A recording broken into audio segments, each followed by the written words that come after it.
하나님 말씀은 히브리서 12장입니다. 14절에서 17절까지 한 절씩 교독하겠습니다. 조금 읽기가 좀 불편하셔도 자꾸 읽어보시려고 애쓰셔야 될 줄 믿습니다. 한 절씩 교독하고 17절은 같이 읽겠습니다. 14절을 제가 읽습니다. 모든 사람과 더불어 화평함과 거룩함을 따르라. 이것이 없이는 아무도 주를 보지 못하리라. 너희는 하나님의 은혜에 이르지 못하는 자가 없도록 하고 또 쓴뿌리가 나서 괴롭게 하여 많은 사람이 이로 말미암아 더럽게 되지 않게 하며 음행하는 자와 한 그릇 음식을 위하여 장자의 명분을 판 에서와 같이 망령된 자가 없도록 살피라. 너희가 아는 바와 같이 그가 그 후에 축복을 이어받으려고 눈물을 흘리며 구하되 버림받아 되어 회개할 기회를 얻지 못하였느니라. 아멘. 쓴 뿌리로는 오늘 본문에 쓴 뿌리라는 단어가 등장을 합니다. 오늘 히브리서 12장에 우리가 살펴 같이 나눌 말씀을 가지고 우리가 하나님의 사랑하는 하나님의 사랑을 입고 그분을 사랑하는 우리의 삶 가운데 하나님의 손길과 우리의 책임의 역할의 조화로움, 지난주 살펴봤던 이루어져서 하나님의 영광이 드러나는 그런 삶이 되기를 원하는 부분 속에 말씀을 나누려고 합니다. 세상은 많은 기독교에 대해서 좋지 않은 얘기도 합니다. 더군다나 특별히 기독교인들 중에서도 교파가 나누어져 있어서 그런 것에 대해서 얘기도 나오기도 합니다. 그래서 예정과 예지에 대해서 많은 얘기를 하게 되죠. 그래서 저희는 예정론을 따르는 개혁 교회입니다. 그래서 저도 이제 신학을 공부할 때 예정론에 너무 치우치다 보니까 예지에 대해서는 참 어떻게 돼야 되는 건가 그러한 물음이 스스로에게도 많았습니다. 그러나 성경을 저도 이제 배우고 신학을 공부하고 목회자가 되어 쭉 해오면서 읽어보고 또 같이 나누고 말씀을 또 이렇게 살 때 그래도 예정론이 최고의 신학이다라는 생각을 갖게 합니다. 그러나 중요한 부분은 예정론에 너무 이렇게 치우쳐 있으면 우리는 할 일이 없게 되어지는 부분이 있게 됩니다. 믿음이라는 그 선물의 내용이 사라지게 되는 거죠. 그래서 이것을 어떻게 조화로움이 이루어져야 되는가라는 거예요. 우리가 왜 이렇게 예정과 예지로 나누어졌느냐? 그것은 이제 시대에 있는 거거든요. 시대적 상황에 있는 거예요. 종교 개혁을 일으킬 때는 너무 인간의 그 행위, 무엇을 하면 복받고 무엇을 해야 천국 간다. 더불어서 연옥까지 만들어 놓고 거기서 있다가 천국에 가려면 땡그라는 소리가 들려야 한다. 이렇게 막 부패되는 경우가 있었죠. 그래서 개혁이 일어나서 칼빈이 이제 했죠. 그러니까 그 시대는 그런 시대예요. 그래서 아니다, 믿음뿐이다, 하나님의 손길뿐이다 이렇게 이루어진 거예요. 그러다가 이제 그 16세기에 일어난 거니까 18세기에 오면서 이게 너무 이제 그쪽으로 신앙이 커지다 보니까 사람의 의지가 전혀 필요 없게 되는 거예요. 그래서 보니까 믿음의 사람들이 대충 사는 거죠. 영지주의들이 생긴 거예요. 영지주의가 뭐냐면 나는 하나님 자녀야 라고 해서 세상과 똑같이 살아가는 거야. 그래서 이제 영향을 주게 되는데 웨슬리 신학이 이제 등장을 하게 된 거죠. 하나님의 손길과 인간의 의지가 조화를 이렇게 견지어서 이루어지게 된다. 이렇게 이제 신학이 시대적으로 일어나는 겁니다. 그래서 이제 그것은 이제 옳고 그름 속에 있지 않아요. 우리는 그것을 알 수는 없어요. 다만 이제 성경에서 말씀하실 때 그것을 받아들이는, 그것을 이제 우리가 신학을 해서 이것이 무엇인가에 대한 것을 봤을 때 배운, 아는, 듣고 본 우리가 그것을 가지고 성경을 자꾸 이제 읽고 받아들이면 자기의 신앙이 아니라 하나님의 손길이 닿게 됩니다.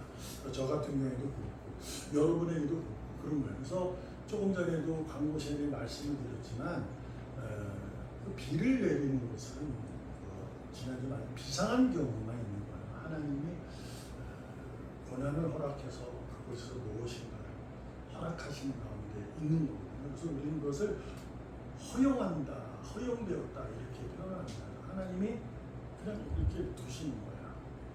거기서 우리가 어떻게 삶을, 믿음의 삶을 살아가야 되는가, 그것에 대한 가르침이 이제 성경에 기록되어 있는 거죠. 그것이 오늘 본문입니다. 저도 이제 그래서 우리 본문 속에서 우리가 한번 그 은혜를 찾아보려고 합니다.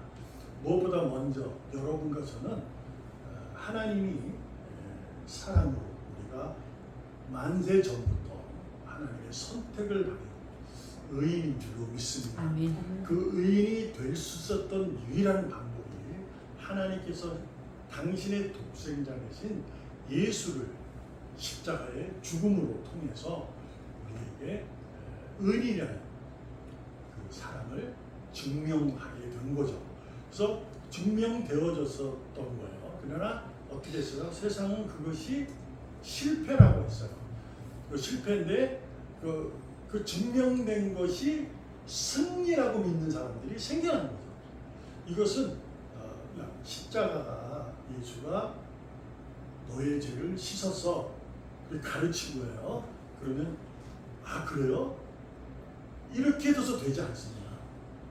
여러분도 그렇잖아요. 여러분이 생각을 해봐요. 그러니까 지금 말고 우리가 신앙을 가졌으니까 그것이 이제 이해가 안 되지만 저희가 지금 2000년 전에 있어요. 예수가 내가 그리스도로 사역하다가 자기들이 알고 있는 신학이 있거든요. 유대교의 신학. 근데 이 예수는 자기들이 아는 메시아나 그리스도의 사역을 전혀 맞지 않아요. 자기들이 죄인이라고 정했던 사람들을, 정죄했던 사람들과 만나고 그들과 밥을 먹고 그들을 고쳐나가고 이렇게 하니까 이게 이상한 거예요. 그래서 죽이게 된 거잖아요. 그것은 이제 됐는데 그것이 승리라고 믿는 사람이 생겨난 거예요. 근데 그게 어떻게 생겨날 수 있을까? 내가 그 당시에 있었더라면 여러분이 갈보리산에 지금 있는 거예요. 갈보리 예수가 있어요. 죽어요. 손발에 못이 박히고 머리에 가시관을 쓰고 창을 찔러가면서 창에 찔려가 죽는 거야. 그걸 보면서 우리도 한 유대인의 그룹 속에 자 너가 구원자니까 너 구원해봐 하고 우리도 아마 속으로 얘기할 수도 있어요. 근데 그 속으로 얘기했던 소리로서 했던 사람들 중에서도 그 그리스도라 믿는 사람이 생겨난 거예요. 이것은 설명할 수가 없어요. 신학. 그래서 이미 이루어진을 가지고 신학은 뿌리를 세워서 예정론 이렇게 나오는 거예요. 그런데 그것을 가지고 이제 예정론이 있었는데 쭉 오다 보니까 이 사람들이 대충 살아요. 교회에 오기만 하는 거예요. 근데 삶은 똑같아요. 그래서 야 이거 안 되겠다 하고 선포되어진 것이 너가 믿는 사람이라면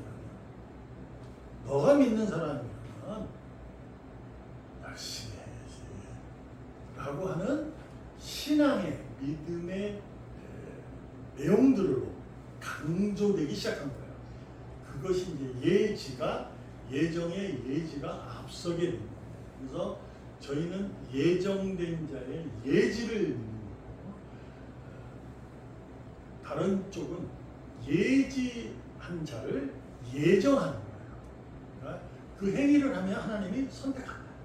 우리는 예정된 자는 예지로 그 지혜로움을 산다. 이렇게 되는 거죠. 그런 거니. 그러니까 이게 뭐 추절히 막 하면 어려워요.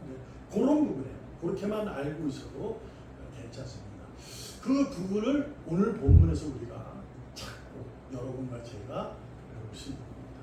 오늘에서 등장하는 인물이 에서라는 인물이에요. 에서는 누구죠? 야곱의 형이에요. 쌍둥이 형. 그러나 그는 배고파서 자신이 장자임에도 불구하고 팥죽을 끓인 팥죽과 장자의 명분을 바꿔요. 네, 그것은 우리가 할 뜻이 배고프니까 그럴 수 있잖아요. 장자를 내가 바꿨다고 해서 그거 했다고 해서 야, 나 팥죽 줘. 너 장난해. 장자해. 라고 장자가 되는 게 아니잖아요. 호족상에. 근데 그렇게 한 거예요. 근데 그거 성경은 오늘 히브리 기자가 뭐라고 그러냐면 망령된 일이다 라고 하는 거죠. 망령이라는 것은 바꿨으니까 너는 틀렸어. 이렇게 얘기하는 거예요. 근데 솔직히 말하면 그게 뭐 큰 잘못은 아니에요. 근데 망령이라고 얘기했을 때는 하나님의 일을 그가 그릇되게 사용했다. 이렇게 말씀하시는 거예요. 그래서 이제 망령된 일인데 본문에서 보면 16절에 장자의 명분을 판 에서와 같이 망령된 자가 없도록 산다. 근데 17절에 가서 뭐라고 그러냐면 그 망령된 자가 버림받은 거예요. 근데 기도하는 거예요. 회개해요. 막 눈물 뿌려서. 네? 그러면 구해줘야 되잖아요. 회개하는데. 근데 봐봐요. 17절에 너희가 아는 것처럼 에서가 그 후에 야곱이 와서 어떻게 돼서 축복을 받기 위해서 눈물 뿌려 기도합니다. 근데 회개할 기회를 얻지 못했다. 이렇게 하는 거예요. 근데 분명히 회개했잖아요. 눈물을 흘리고. 근데 왜 그래요? 버림받은 거기 때문이에요. 하나님은 이미 그를 버린 거예요. 그래서 우리는 이것에 대해서 하나님이 참 나쁘다 이렇게 하고 있습니다. 그러나 이것은 우리가 하나님을 나쁘다, 좋다, 내게 잘해주니까 좋으신 하나님, 내게 잘못하시면 나쁜 하나님, 이렇게 우리가 그거를 판단할 수는 없는 겁니다. 하나님이 성경에 기록해서 그렇게 기록되어 있는 거거든요. 자, 이 부분은 여러분이 아셔야 해요. 그러니까 내가 회개한다고 해서 하나님이 버림받지 않은 자는 그걸 못 받아요. 이미 정해졌기 때문에 그런 거예요. 그래서 이게 예정의 그 말씀을 하는 거예요. 그렇게 되면 우리가 이제 야 이거 뭐야 그러면 우리가 회개할 필요도 없고 눈물 뿌릴 필요도 없네 이렇게 생각할 수 있잖아요. 그래서 그 앞절이 왜 예정론인지 14절에 보면 모든 사람과 더불어 화평과 거룩함을 따르라 이렇게 얘기해요. 모든 사람이 누굴까? 그건 이제 믿는 자, 히브리 기자가 지금 예수를 그리스도를 믿는 자들에게 하나님의 말씀을 증언하고 있는 거예요. 그들에게 뭐라고 하냐? 야, 너희는 바깥에 있는 사람들과 더불어 함께 화평함과 거룩함을 따라라. 화평과 거룩의 단어는 누구에게 쓰이는 거죠? 하나님에게 쓰이는 거예요. 하나님과 화평함, 하나님의 거룩함을 따르라 이렇게 되는 거예요. 그리고 뭐라고 얘기하냐면 이것이 없이는 아무도 주를 보지 못한다 하고 분명히 선을 그어요. 근데 앞에는 우리가 해야 할 일을 하고 근데 정해놓은 거예요. 주를 그런데 못한다. 그런데 하나님 보면 무슨 얘기냐면 더불어 따르라 이렇게 하는 거죠. 화평과 거룩함을 따르라. 누가? 여러분과 제가. 그래서 15절에 가서 너희는 모든 사람 사람이 하나님의 은혜에 이르지 못하는 자가 없도록 하라. 그럼 우리가 이제 행위가 중요하게 생기잖아요. 예지가 너는 열심히 살아야 된다 이렇게 되는 거죠. 없도록 해라. 응? 이렇게 되면은 어떤 의미로 또 들리냐면요. 당시로 얘기하면 박해가 있는 시대예요. 그러니까 너희는 지금 교회 안에 들어와서 예수를 믿는데 박해로 고난을 위해서 하나님의 은혜에 떨어져 나가는 그런 일이 있으면 안 돼 라고 하는 거예요. 그리고 나서 이제 쓴뿌리가 나서 괴롭게 하는 많은 사람이 이로 말미암아 더럽게 되지 않게 하라고 합니다. 그래서 오늘은 쓴뿌리라는 제목으로 우리가 자, 다시 한번 말씀드립니다. 여러분과 저는 하나님께서 그날에 하나님의 의로움이 온전히 흐르는 그곳 새하늘과 새 땅에 이르게 하실 줄로 믿습니다. 아멘. 이것은 여러분도 저도 아멘으로 누구나 받아들여요. 근데 놀라운 게 뭐냐면 이르도록 하는데 본문의 말씀이 있다는 얘기는 화평과 거룩함을 따르라는 얘기는 뭐냐면 하나님은 그럼에도 불구하고 우리에게 은혜와 긍휼, 불쌍히 여겨주신다는 거예요. 은혜를 베푸시는 거예요. 왜 베푸실까요? 왜 긍휼히 여길까요? 우리가 쓴 뿌리를 갖고 있기 때문에 그런 거예요. 그러니까 쉽게 얘기하면 예정됐다고 딴짓하는 놈들. 그런 놈. 아예 뭐 저기 하는 사람. 교회는 뭐 다니는데 딴짓하는 거야. 그걸 얘기해. 그래서 하나님이 우리를 연약함을 아시기 때문에 오늘도 은혜와 긍휼을 베푸셔서 화평함과 거룩함을 누리도록 따르도록 우리를 챙겨주시고 계시는 거예요. 아멘. 그러니까 봐요. 우리가 믿음의 행위를 하는 것은 그분이 베푸시는 은혜와 그분의 긍휼하심의 결과로 드러나는 거예요. 그렇죠? 이게 그런 거예요. 그러면 이제 화평과 거룩함이 뭐냐? 이렇게 되는 거죠. 단어적으로 아주 아름답고 경건한 단어가 돼요. 화평은 뭐죠? 화평을 이룬다는 것은 이렇게 화목을 이루는 거잖아요. 이 무슨 얘기냐면 예수님이 우리가 하나님과 우리가 단절됐어요. 끊어졌어요. 그것을 화목제물, 그분이 화목제물이 되어서 죽음으로 말미암아 그분과 다시 관계하게 된 거예요. 만나게 된. 그래서 지난주에 말씀을 드렸던 하나님의 형상을 잃어버렸는데 회복된 거예요. 이게 화평입니다. 하나님의 형상을 화평이 된 거예요. 그 다음에 거룩함을이라는 것은 뭐냐면 그러니 너는 믿음의 행위가 좀 더 경건하고 도덕적이고 이렇게 깨끗하라 이 얘기가 아니에요. 이 얘기가 아니라 거룩함이라는 것은 존재의 설명입니다. 왜? 내가 나의 아들 예수를 통해 너와 나와 화목을 이루어 화평이 되어서 너는 뭐다? 거룩한 자다. 이렇게 존재가 된 거예요. 아멘.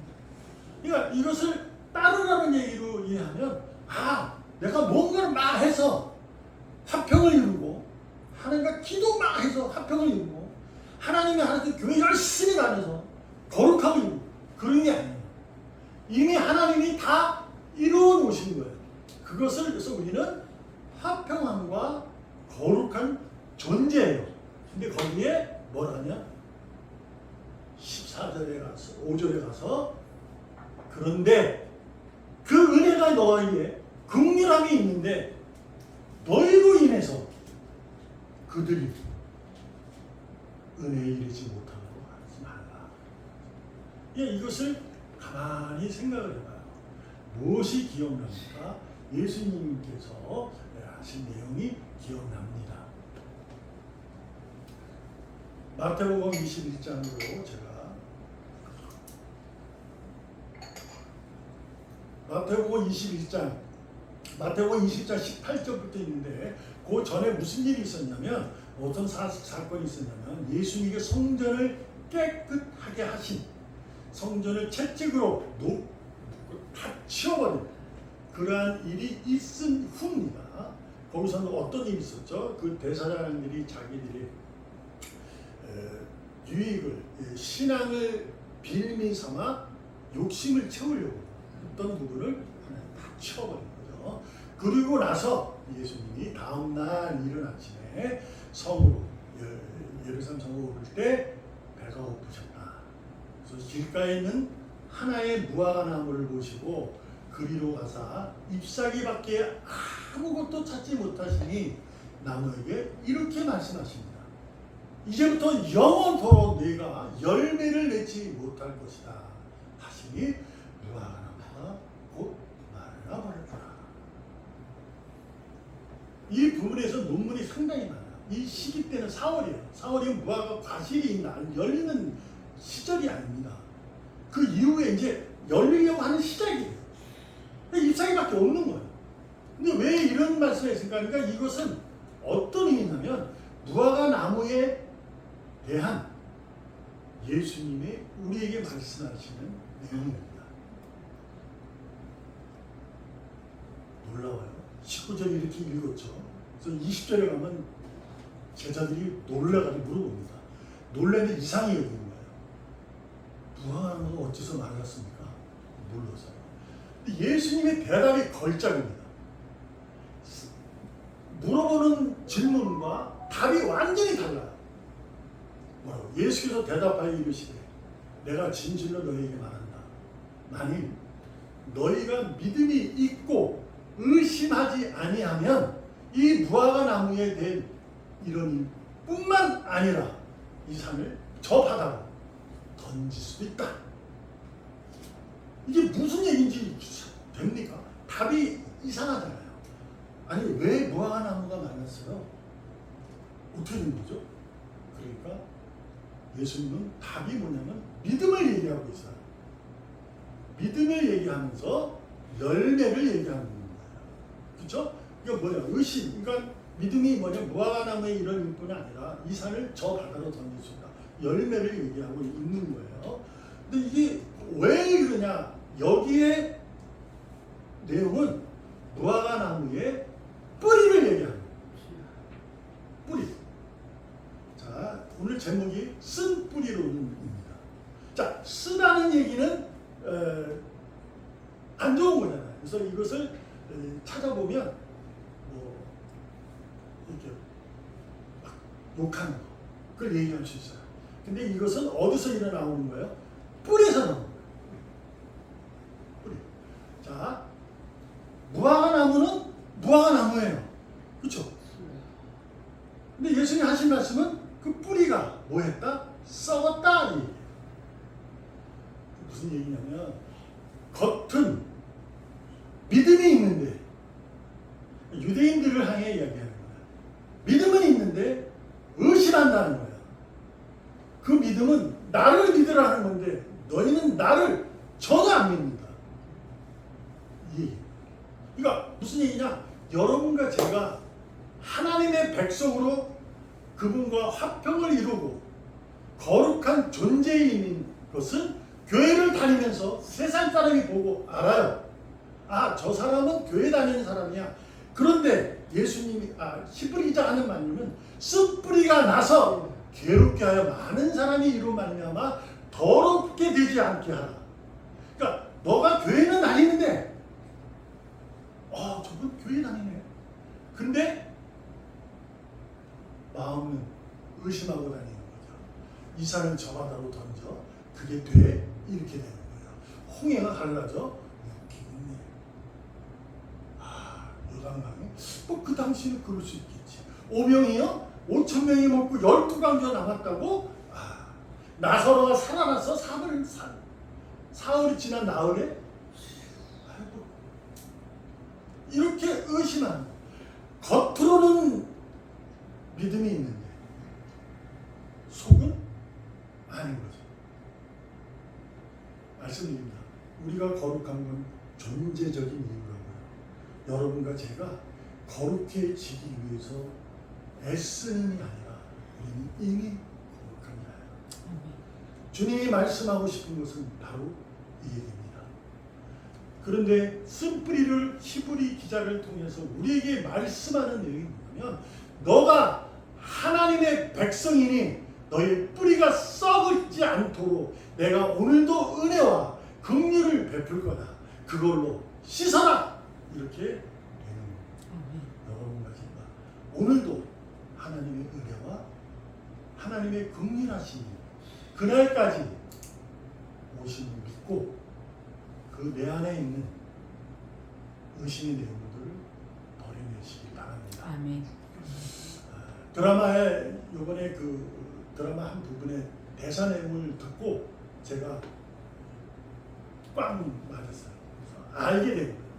뭐냐면 사랑과 결혼에 대해서 얘기를 하는 거예요. 어떤 거냐면 요즘에 결혼에서는 이혼이 많잖아요. 뭐 재혼도 있고 많아요.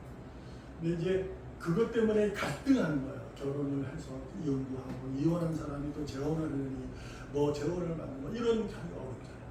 근데 거기서 이런 대사가 나와요. 사랑이란 결혼이란 무엇인가?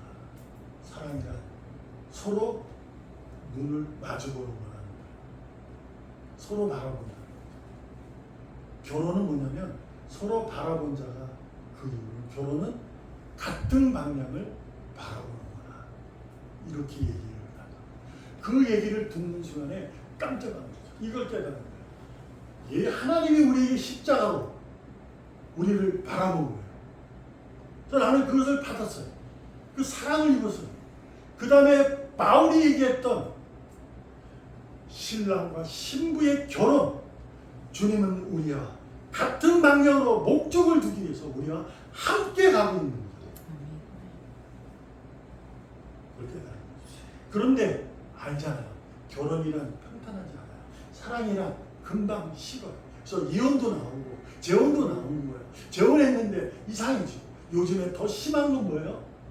데이트 폭력 같은 게 막 일어나고 막 이상한 막 놀라움이 있잖아요. 그래서 오늘도 주님이 우리와 함께 신랑이 되신 주님 신부인 우리에게 함께 걸어주시면서 뭘 하느냐? 그거는 은혜를 베푸시고 긍휼을 베푸셔서 우리와 같이 걸어가길 원하시는 거죠. 여러분, 나무에 우리가 무화과 나무거든요. 그러니까 이스라엘이 상징하는 나무는 무화과예요. 여러분과 제가 무화과를 해도 괜찮아요. 우리는 포도나무 올 수도 있지만 하여튼 그 나무에 쓴뿌리를 길가에 돌밭에 가시나무에 뿌려져 있어 있는 뿌리가 십자가의 사랑으로 그분의 은혜와 그분의 긍휼하심으로 씻어내서 세상에 대해 이웃과 형제에 대해 하나님의 거룩한 존재로서 그들에게 그리스도의 향기와 편지로 그들을 위로하시고 그들을 평강으로 이끌어가기를 축복합니다. 아멘. 마지막으로 꼭 부탁의 말씀. 쓴 뿌리로는 안 됩니다. 아멘.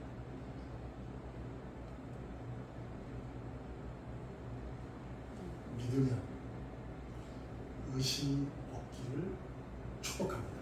아멘. 기도하겠습니다. 살아계시는 하나님 감사합니다. 오늘도 주님의 사랑으로 삽니다. 하나님의 거룩함으로 삽니다. 잃어버리지 않게 하시고 놓쳐버리지 않게 하시고 아멘. 세상에 의해 휩쓸려 가지 않게 하여 주시옵소서. 살아계시는 예수님의 이름으로 감사하며 기도합니다. 아멘. 아멘.